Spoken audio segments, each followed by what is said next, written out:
तो बजट का सारा शोर शराबा अब खत्म हो चुका है ना? एक दिन की जबरदस्त उठापटक और खींचतान के बाद ऐसा लग रहा है कि मार्केट अब अपना असली रंग दिखाने के मूड में है। और यहीं पर सबसे बड़ा सवाल खड़ा होता है कि मार्केट जाएगा कहाँ? ये एक ऐसे मोड़ पर है जहां से या तो एक जबरदस्त तेजी आ सकती है या फिर एक गहरी गिरावट। और मंडे के सेशन ने तो सच कहूं इस उलझन को और भी बढ़ा दिया, कोई साफ इशारा ही नहीं दिया। तो चलिए एक जासूस की तरह घटना स्थल का मुआयना करते हैं। मंडे को बाजार में हुआ क्या? सीधी सी बात है, बुल्स और बेयर्स के बीच एक क्लासिक रस्साकशी चल रही थी।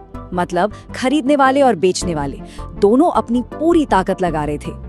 निफ्टी ने जैसे तैसे 25,000 का वो बड़ा लेवल तो बचा लिया, लेकिन क्लोजिंग ऐसी दी कि कुछ भी साफ साफ कहना मुश्किल है। तो हमारे हाथ क्या सबूत लगे हैं? देखिए, निफ्टी जो हमारा मेन इंडेक्स है वो गैप डाउन खुलने के बाद संभल तो गया।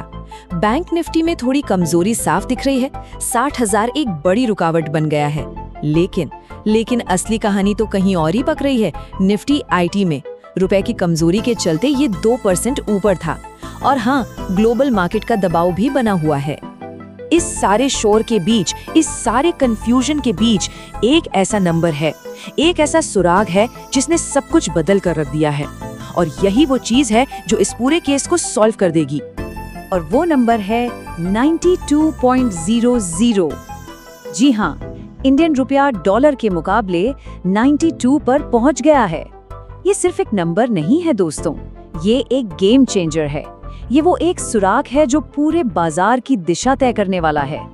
बिल्कुल, यही है वो स्मोकिंग गन, वो निर्णायक सुराग जो बाजार की इस पूरी पहेली को सुलझाने वाला है। रुपए का 92 पर जाना ही हमें बताएगा कि पैसा कहाँ लगाना है। अब जरा समझिए कि इसका असर कैसे होता है। ये बहुत सिंपल है। जब रुपया कमजोर होता है, यानी 92 पर पहुंचता है, तो आईटी सेक्टर जो अपनी कमाई डॉलर्स में करता है, उसके लिए तो ये जैकपॉट है। उनकी डॉलर वाली कमाई जब रुपए में बदलती है तो वो बढ़ जाती है, सीधा सीधा प्रॉफिट। दूसरी तरफ वो सेक्टर्स जो बाहर से सामान इंपोर्ट करते हैं, उनके लिए ये सिरदर्द है। उनकी लागत बढ़ जाती है और मार्जिन कम हो जाता है। तो सारे सबूतों को देखने के बाद हमारा फैसला बिल्कुल साफ है।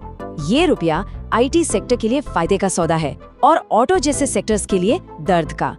एक को पंख लग गए हैं और दूसरे के पैरों में जंजीरें। चलिए अब आते हैं अपनी केस फाइल नंबर 1 पर, और हमारा मुख्य फोकस है टीसीएस। आईटी का ये बादशाह एक बहुत बड़ी, एक धमाकेदार चाल के लिए बिल्कुल तैयार खड़ा है। अब टीसीएस के चार्ट पर ऐसा क्या खास है? वहाँ एक पैटर्न बना है जिसे हम कहते हैं असेंडिंग ट्रायंगल।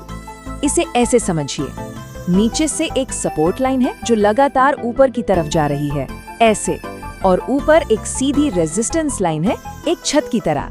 और जब प्राइस इस छत को तोड़कर बाहर निकलता है तो बस एक रॉकेट लॉन्च जैसा होता है। और इस केस में सबूत इतने मजबूत हैं कि क्या कहने। पहला मकसद, रुपया 92 पर। ये तो टीसीएस जैसी कंपनियों के लिए कमाई की लॉटरी लगने जैसा है। दूसरा पैटर्न, डेली चार्ट पर एक जबरदस्त मैसिव असेंडिंग ट्रायंगल ब्रेकआउट। और तीसरा कंफर्मेशन, ये ब्रेकआउट साधारण नहीं है, ये एवरेज से 2 गुने वॉल्यूम के साथ हुआ है। इस ब्रेकआउट को मिस नहीं करना है। तो एक्शन प्लान क्या है? बिल्कुल साफ और सीधा। 4040 के ऊपर खरीदने का मौका है, स्टॉप लॉस रहेगा 4190 पर, और हमारे टारगेट्स होंगे 4320 और फिर 4380। ओके, अब केस फाइल नंबर 2 पर आते हैं। जैसा कि हर अच्छी इन्वेस्टिगेशन में होता है, हमें दूसरा पहलू भी देखना होगा। तो अब बात करते हैं टाटा मोटर्स की। लेकिन यहाँ हमें थोड़ा सावधान रहने की जरूरत है। टाटा मोटर्स के खिलाफ क्या सबूत है? देखिए, पहला तो ये कि दुनिया भर में मंदी का जो डर है वो JLR जैसी लग्जरी गाड़ियों की डिमांड पर असर डाल सकता है। दूसरा, इसके चार्ट पर एक बेयरिश फ्लैग पैटर्न का ब्रेकडाउन हुआ है। और तीसरा खतरा ये है कि अगर ये 1000 के लेवल के नीचे जाता है तो सेलिंग प्रेशर और बढ़ सकता है। तो टाटा मोटर्स के लिए हमारा एक्शन प्लान बिकवाली का है। 995 के नीचे बिकवाली का मौका बन सकता है 1015 के स्टॉप लॉस के साथ, और नीचे के टारगेट्स 975 और 960 हो सकते हैं। ठीक है, तो हमारी जांच सिर्फ आईटी और ऑटो तक ही सीमित नहीं है। कुछ और भी सुराग हैं, कुछ और स्टॉक्स हैं जो हमारे रडार पर हैं। जैसे कि एक्सिस बैंक, जिसमें एक अच्छी मजबूती और inverse head and shoulders pattern दिख रहा है। फिर है DLF, जिसको बजट से अच्छा बूस्ट मिला है और एक बुलिश एनगल्फिंग कैंडल भी बनी है। और अगर कुछ डिफेंसिव देखना है तो सन फार्मा, जो अपने ऑल टाइम हाई के पास कप एंड हैंडल पैटर्न बना रहा है। तो ये तो हो गई अलग अलग केस फाइल्स। अब बात करते हैं अंतिम चाल की, यानी कि हमारा मेन इंडेक्स निफ्टी। उसका अगला मूव क्या हो सकता है, उसे समझते हैं। निफ्टी के लिए समझ लीजिए एक युद्ध क्षेत्र बना हुआ है। नीचे की तरफ 25,100 एक बहुत ही मजबूत सपोर्ट है, एक किला है। अगर ये टूटता है तो हम 24,950 तक फिसल सकते हैं। और ऊपर की तरफ 25,400 से 25,500 की एक मजबूत दीवार है। जब तक इसे पार नहीं करते, तेजी वापस नहीं आएगी। तो जो लोग ऑप्शंस में ट्रेड करते हैं उनके लिए 3 बातें हैं। पहला, अगर निफ्टी 25,350 को पार करता है तो एक शॉर्ट कवरिंग रैली आ सकती है, तब कॉल ऑप्शंस पर नजर रखनी होगी। दूसरा, अगर निफ्टी 25,180 के नीचे टूटता है तो गिरावट तेज हो सकती है और पुट ऑप्शंस काम आ सकते हैं।